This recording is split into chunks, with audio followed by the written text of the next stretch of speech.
It's funny that towards the end of this quarter, things seem to be slowing down quite a bit, and I was kind of worried that I wouldn't have enough pieces to share with you guys in this, my fourth quarterly update of 2024. But it turns out that I've got so many pieces that I'm actually going to have to make this a two-parter. So you have joined me for part one of my 2024 stack update.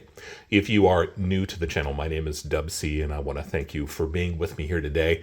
Hopefully you will appreciate this content enough to go ahead and click on that subscription button. I would love to have you be part of this community. If you are one of my returning subscribers, thank you guys, as always, for being with me here. I decided a long time ago that I wasn't going to make a video for every single little piece that I pick up over the course of the year or the course of a week or a month.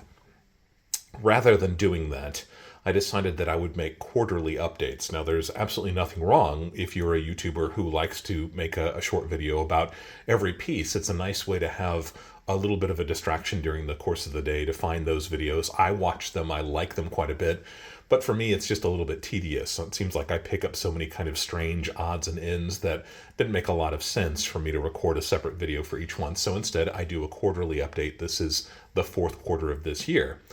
And again, this will be the first part of a two-part series. The nice thing about these is that I've got two unboxings to share with you. So we'll have an unboxing at the end of this video, and then we'll have an unboxing at the end of the subsequent video for part B or whatever you want to call it. If you're new to the channel, I like to begin my videos with a simple disclaimer. I am not a financial advisor. I'm not trying to offer any kind of financial advice. I'm simply trying to share some of my experience having bought and sold precious metals and rare coins for the last 30 or 40 years. And I like to begin my videos where I can with a concept that we can kind of fold back into the meat of the subject that we're talking about. One of the concepts that I want to talk about at the beginning of this video, and I'll have one at the beginning of the next video as well, is the idea of a playlist. I've talked about this a little bit before, but YouTube offers those of us who make content the ability to kind of group videos together.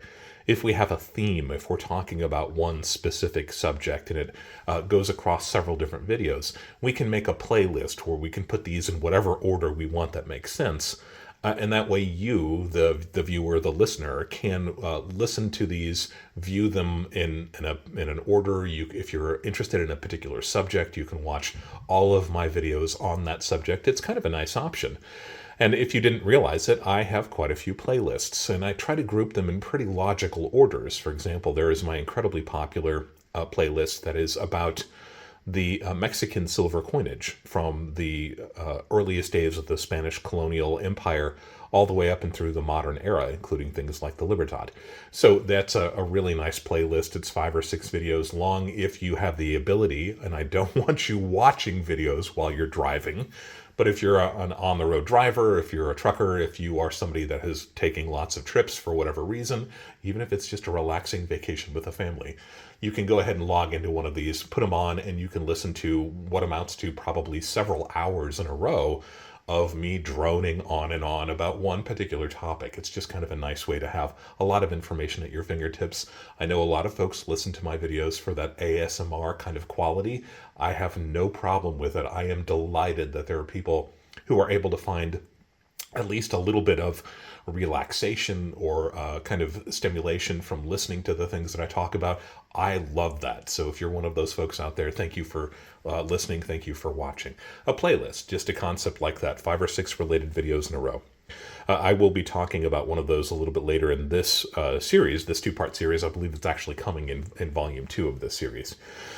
So the way that this works is I just have the pieces that I bought over the last quarter of the year, the last season if you want to, so this would be kind of winter of 2024. And there is a continuing theme that you will see through most of the pieces that I'll be talking about, and that is that I am on the hunt for quality. That above everything else, it's really just the quality of the pieces.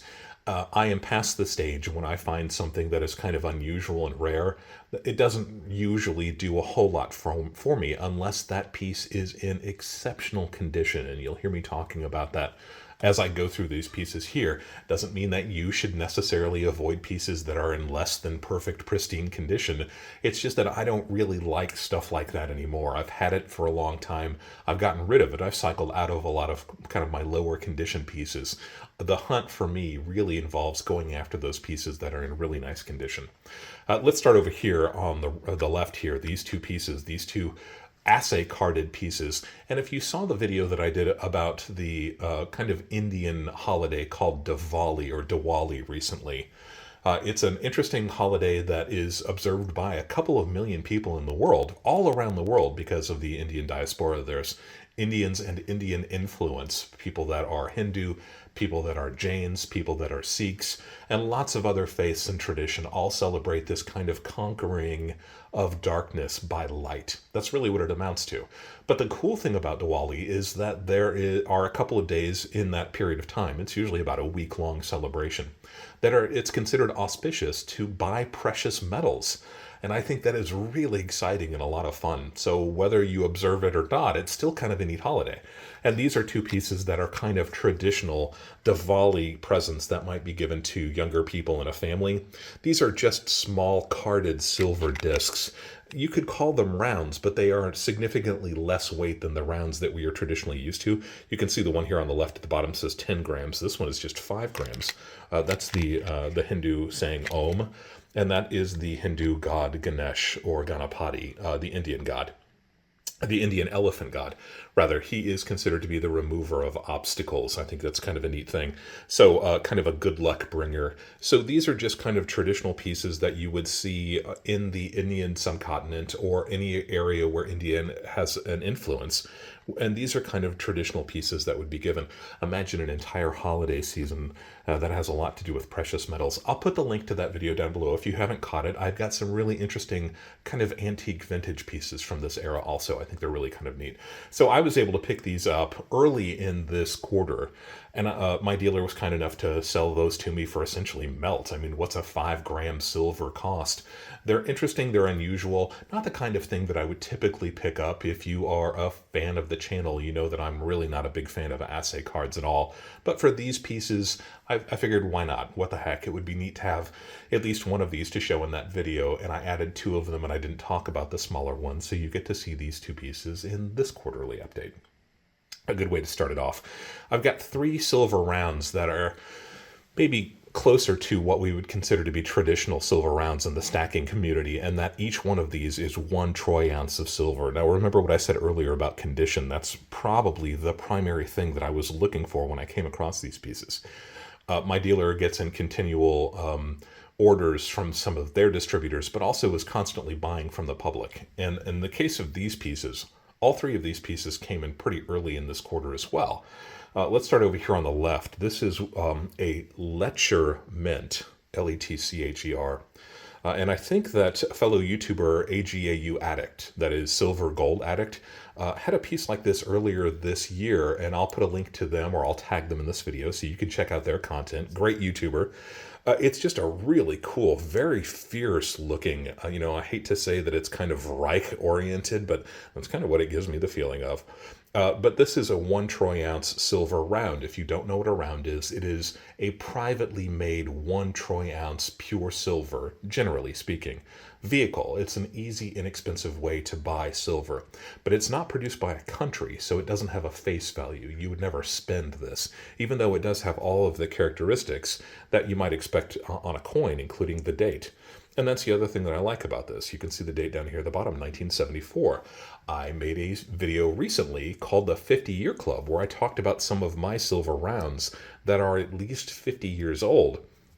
Silver rounds became very popular, one of the earliest ways for the public to buy silver after silver had been removed from our circulating coinage, first in 1964 and then I believe in 1970 with the 40% Kennedy half dollars. So the good thing about this, the design is fantastic. The 1974 date means it's part of that 50-year club that I like so much, but the condition of this piece is exceptional, right? That's what I'm after. If this had been badly beaten, if it had been lugged around to gun shows and coin shows for decades, like a lot of these pieces are, it probably wouldn't have done much for me. But the fact that you can see the cartwheel luster on this piece, you see it flashing back and forth, it's flashy, it's original, it is almost semi-proof like, right? You've got a little bit of reflection that you can see there of the pointer that I'm using. Nice surfaces, very few bag marks. It's just a really nice, example of a 50-year-old silver round. And most of the silver rounds that I have in my stack of those 50-year club pieces, and we'll see another couple of them here, have as the central device some kind of globe. And I talked about that in the 50-year club video. Again, take a look at it down below if you haven't watched it yet. It really seemed to be a central theme as silver was being removed from our circulating currency all the way around the world. There were clearly people who were still trying to grab onto it, who understood the potential risk of removing precious metals from our money. And they wanted to own precious metals, and they thought of it in kind of a global currency kind of way, and you have to give them credit for that. A troy ounce of silver in the United States is a troy ounce of silver in Africa, and a troy ounce of silver in the Indian subcontinent and in China. So it really is, if people had kind of seen it that way, a global currency. You'll see that reflected here in these other two pieces that I talk about. So we're moving right along. Interesting thing, really fast before we get off the lecture piece. It turns out that this piece is actually listed on Numista, and you'll see a picture of it here. I'm showing the listing. Numista is just a website that covers mostly coins, but they do cover some metals and some medallions. That might be what these pieces were called back in the day. Now we just call them a round, but medallion is probably a pretty good description. Interesting thing about Letcher is that they also made tokens. And among the tokens that they were making, and they're based in Lancaster, California, I believe, you will see a couple of silver strikes here. These are gaming tokens from some of the casinos out west. So interesting, another tie-in with precious metals. Clearly, if they've got the minting capability, why not go ahead and strike some silver rounds also? Kind of neat. The next piece here is, this is a United States Silver Corporation, I believe, round. Let's see if I've got these in the right order. Yeah, it looks like it. So it says United States Silver Corporation. Nice, just a tiny little bit of edge tone there. I hate to keep on plugging my own videos, but I just released a 2-part video about tone on coins. If you like that kind of golden brown color that you're picking up probably there, I'll have another example of that in the next video. So this is a much more traditional looking round with a fierce looking American eagle. Fantastic detail on the eagle. I didn't have an example of this piece. How old do you think it is? Anybody's guess, right? Let's see, there we go. And you can see down here at the bottom, 1974. Yeah, you're starting to get a theme, and you'll see that with the next piece also. Here is that globe that I was talking about. So this is a brand new piece. This did not make it into the 50-year club video, but it's got a lot of the same characteristics. It's got the weight given here in a troy ounce. It's got the weight in grams, and it's got the weight in grains. I like that continuing, repeating purity and weight. 999 plus pure silver. And it's a world trade unit. That is a common theme for these pieces. Again, what I like about it, I didn't have an example of this piece. It is a 1974, so it is that 50-year club. Interesting how many of these were all made in 1974. Do you have any idea why that happened? I've got some theories, some philosophies, but I'd like to hear your kind of opinion about that, why so many of these pieces seem to have that 1974 date on them. It's got that cartwheel luster, right? You can see those spokes moving around all the way like hands on a clock, all the way around the outside. That is an indication this piece has never been harshly cleaned, probably never been cleaned, and it's just in fantastic condition. Again, I probably wouldn't have bought this piece if it weren't in absolutely pristine condition. On the Sheldon grading scale, we grade coins on a scale of 1 to 70. Not a coin, but you can still apply those parameters to it. And I would guess this piece is probably a 63, 64, maybe on a good day a 65. That's kind of the sweet spot. That's where I want to be. It doesn't have to be absolutely flawless, but I don't want anything that has been beaten up too much. I'm too old for that. I've had it before. It's not really what I'm after. I do have a piece coming up in my next quarterly update that is a companion to this piece, so a little bit of a spoiler alert. If you like the United States Silver Corporation piece, keep that in mind, and I'll show you another piece in my next quarterly update. Not part B of this series. This is still the fourth quarter of this year. And then finally, we've got this 1974 silver bullion exchange round. This is very similar to one of the other pieces that I did show in that 50-year club video, but this is an example of a piece that I did not have. I talk in that video about the common theme of scales. I think that there is a lot of meanings to that. It is purity, right? It is the idea of correct weights. It is authenticity. It is integrity. It also maybe has a little bit to do with justice and equality. So I think a scale packs a big punch, and you see scales on a lot of these pieces also. But this piece obviously has the globes on it. Not surprising, right? Universal trade. And it's got pure silver in several different languages around the outside. So this is a 1974 piece. I think you saw that on the other side. Not quite sure which, the front or the back. 1974. This piece has a very unusual semi-proof-like surface, and you can definitely see the reflection of my pointer there. So does that mean this is a proof? Probably not, but I would suspect that if this is an exceptional cameo, black and white cameo there that you're seeing, it may have something to do with the earliest stage of the dies. The dies that are used to struck these pieces, often in really pristine condition when they first put them into the assembly line. And the first maybe few dozen that come off of that assembly line have that cameo effect from these dies being in such beautiful, perfect condition. So it's possible that the rest in this series have that same kind of surface, but it's a little bit unusual for a round going all the way back to 1974. I suspect this is probably just from a fresh die that was used to strike these pieces. So you saw 3 different examples, all of them in really nice condition. Again, that's kind of what I'm after. All of them part of the 50-year club, soon to be a little bit later than 50-year club.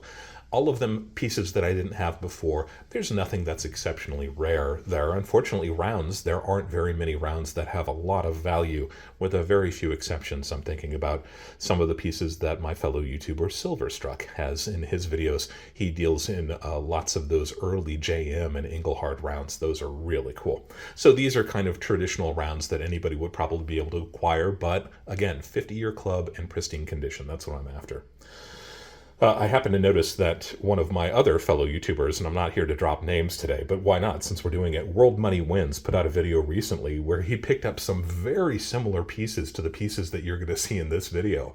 I think that's really cool. There are a couple of YouTubers who follow very closely what I do, and I watch their videos, and I think, yeah, I would have bought that. I would have picked that piece up. It's interesting to see how many YouTubers there are out there that put out this kind of content dealing with precious metals and rare coins, and everybody has kind of their own different spin on it. So it's kind of fun to see the different pieces that other people get excited about. But Silverstruck and World Money Wins, just 2 that kind of share the same, I don't want to say philosophy, but kind of seem to be in the same area, the same region. The same things seem to be interesting to them. So if you like my content, check out their content. What else do we have? Oh, I've got a couple silver art bars, and I've talked about them a little bit on this channel in the past, and I've never really done a super deep dive into them. Honestly, I am not an expert when it comes to silver art bars. These are pieces of silver that were minted not very long after. In fact, some of them are a little bit earlier than the silver rounds that you're looking here. I think these were kind of 2 prongs of the same idea. Silver had gone out of our circulating coinage. People were anxious to continue to buy it, and the offerings that they got from some of the private mints in the country and around the world, frankly, because the government wasn't releasing silver anymore, so people were starting to seek this out from private mints. And these pieces, all example of mints that were kind of fulfilling that need. They saw that there was desire for more silver, so they were putting out silver rounds. The silver art bars were an interesting phenomenon that happened about the same time, 1970, although probably a few before that, up until about 1975, although several after that as well. It's almost kind of a bell curve, with the most of them probably coming right in there at 1973, 1974. Silver art bar, a 1 troy ounce bar of silver that often had an interesting design on it that was incredibly topical, right? It was right there, right now. So it could be the headlines that you're literally looking at last week in the form of a silver art bar, whether it was the Nixon administration crumbling, or the Vietnam War, or women's equal rights, or anything else that was in the headlines. on that particular day, you could often find an art bar very quickly after that. So it was maybe not quite the internet before the internet, but you have to give these people props for having made these designs that came out so quickly when this item was still kind of being discussed. And there were also celebrations of the holidays. And the interesting thing about the art bars is that they almost always indicated the year on them. And when we think about it now from this perspective, I'm a fan of making videos that we call evergreen. I think a lot of my topics can span, you could have watched them a year ago, you can watch them 3 or 4 years from now, and they will still have at least a little bit of significance. You'll still be able to make connections to things that are going on. They didn't worry about that with art bars. Often these were like a happy birthday 1973 or Christmas 1972. And as soon as that date was over with, right, you still had the nice bar and it still meant something maybe to you, but for the rest of everybody else, it was just an ounce of silver. And because of that, the silver art bar phenomenon kind of folded in on itself. And by 1976, 1977, it had morphed into something that was entirely different. And I think a lot of that has to do with the bicentennial. I think as we approached the bicentennial, there was a renewed interest in history, a renewed interest in coins.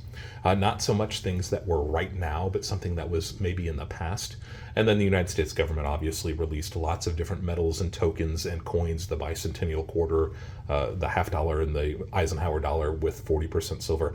So there are lots of other options. I think it kind of spelled the death knell, sounded the death knell for these art bars, but I digress. I picked up 2 of them. I've talked about them so much recently, and I've been kind of enjoying the pieces that are in my stack currently.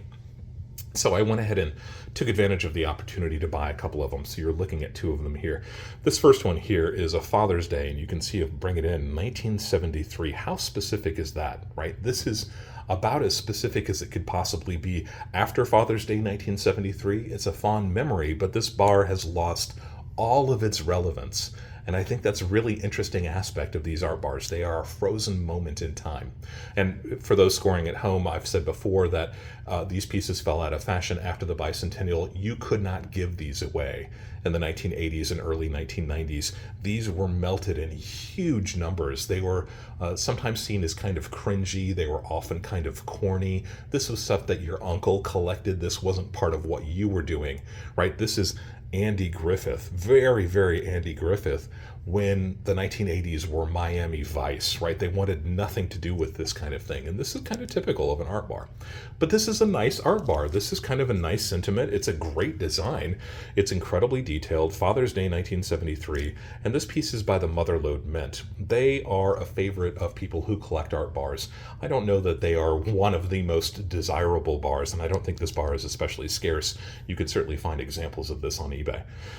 But it's a neat logo, right? You've got a hammer, you've got a pickaxe, and you've got a pan here, like a miner's pan, or somebody who is going out and trying to find precious metals, a prospector type pan with little tiny nuggets in it. That's fun. That's for people who stack precious metals. That's what we like. And it's just kind of an old school stamp. 1 ounce, 999 fine silver. Often these bars have edge marks on them, and you want to find the lowest edge mark. It's typically a serial number. The lower the number, the better. This one does not have one of those. Again, it's not an especially scarce bar. But when I saw these come in to a local shop, I figured, what the heck? It is in pristine condition. There we go with that. Checking to make sure it hasn't been beat up, it hasn't been knocked around, it's not all scuffed up and scraped. So for the price of melt plus $1 or $2, which is incidentally what these pieces were also, I figured, why not? Mother's Lode. A nice example of a traditional art bar. This one is, I was talking about how topical these could be. Happy New Year 1977. So, the day after New Year, the first day of 1978, this bar was kind of obsolete. And it was probably interesting for the 2 weeks or so leading up to New Year's 1977. But right after that, it was an ounce of silver. And that's always fascinated me about these pieces. They were so specific, and they became obsolete almost instantly. This bar is probably, I'm guessing, incorporating a design that is much, much older. You've got these kind of sprites with horseshoes for good luck. This looks like turn of the century, 1890s, some kind of a magazine, Courier and Ives type illustration. It would not surprise me if that's what it is. But 1977, a little bit late in the art bar game, right? I said that there was kind of a bell curve, and by the bicentennial 1976, these were already going by the wayside. This piece is by an incredibly popular and very prolific art bar maker. This is a Madison mint bar, and you can see it still says 999 fine silver, 1 troy ounce. Again, pristine condition. I like the design. I would love it if this was a 1972 or a 1970 bar. 77 is a little bit late, but it's still a beautiful bar in pristine condition. I had the opportunity. It didn't cost me more than literally $2, maybe $3 over melt. Got to grab those pieces if they, fit into the collection the way that you want them to. In this case, 1 troy ounce, interesting design, pristine condition. It didn't cost me a lot of money. Sure, why not? So that was a selection. Right now we're looking at 5 different pieces that I picked out over the course of the quarter. And I mentioned that I'd have an unboxing in this video, and I'll have an unboxing in its companion video that I'll be shooting right after. Hopefully you get a chance to watch these back to back. I'll remind you a little bit later. There is a piece here, and there are several pieces here that I did not pick up this quarter. I used them for illustration. So if you're thinking that I got all of this stuff in one quarter, that's not the case. This is, if you are a fan of my channel, you have seen this design many, many times before. Anybody know what this is? Hands up, raise your hands, shout it out at the screen. This is a rendition of the 1901 Pan American Exposition medal by Herman Atkins McNeil. I am a big fan of that medal. In fact, I've dedicated an entire website to it, and I'll put that link down below if you're interested. My favorite American medal by one of my favorite American sculptors. He's the gentleman who just happened to make the Standing Liberty Quarter, if this name sounds familiar. I picked this piece up probably 5-6 years ago, and what's nice about it is that it's a 2 troy ounce round. So while it is kind of a round, very similar to these, in fact, incorporating American coin designs is a very, very common thing for rounds to have on them. You find them all the time with the Lincoln cent design. The Buffalo nickel design on a silver round is incredibly popular right now. So to see one that's got a medal that was made in 1901 is a little bit unusual. As soon as I saw this at a local shop, I asked my dealer if I could buy it. Cool thing about this piece, 2 troy ounces. So you see that right there. So what makes this hefty, chunky little version of the original 1901 Pan American Exposition round interesting? I had to go home and research it. I had an idea who probably made that, but my suspicions were confirmed when I dug into it from a website called the Intaglio Mint. Intaglio Mint, or Intaglio Mint, if you want to be kind of fancy pronunciation, is a website and a mint, a private mint, kind of like the mints that made these pieces up here. But Intaglio is still very much in business, and they make some of the highest quality pieces that I have ever seen, and I've been doing this for a while. So no, they're not supporting me. No, I'm not getting any kind of commission for working with them, but their pieces really reflect integrity. It seems like they really, really take their time to make these pieces look spectacular. And they've released some amazing pieces over the years. So I was kind of looking into this round, and I came across a listing on the Intaglio Mint's website that I hadn't seen before. This was kind of a new series for them. So high quality, really good quality products. Special emphasis, I think, on historical accuracy and the quality, and this is just something that seems to be lost by some makers of private. I hesitate to even call it a round, right? This is clearly a 2 troy ounce piece, significantly different, but maybe a private mint, right? Something special about them. So I saw something that I had never seen before, and I went ahead and I went ahead and bought it, and I feel kind of weird about that because this does not fit into what I usually do. But I do have several pieces in my collection, in my stack, that do have a significant tie-in to it. So that's what you're looking at here. This is an unopened piece from the Intaglio Mint. So if you don't mind, I'm going to go ahead and open it. I'm going to share it with you guys. Again, Intaglio Mint, interesting pieces, high-quality pieces. And I hope I don't cut into it. I'm going to try to be as judicious as I possibly can here, just cutting off the very edge of it here. Watch me cut right into something important. I don't see that. So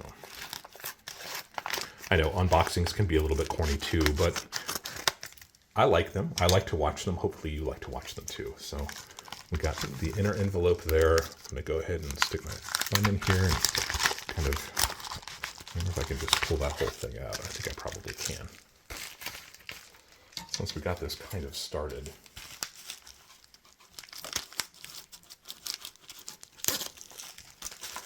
Yeah, I've got killer scissors. You learn to do that after a while. Get pieces that don't interfere with what you're trying to do. All right, here we go. Paperwork and the piece.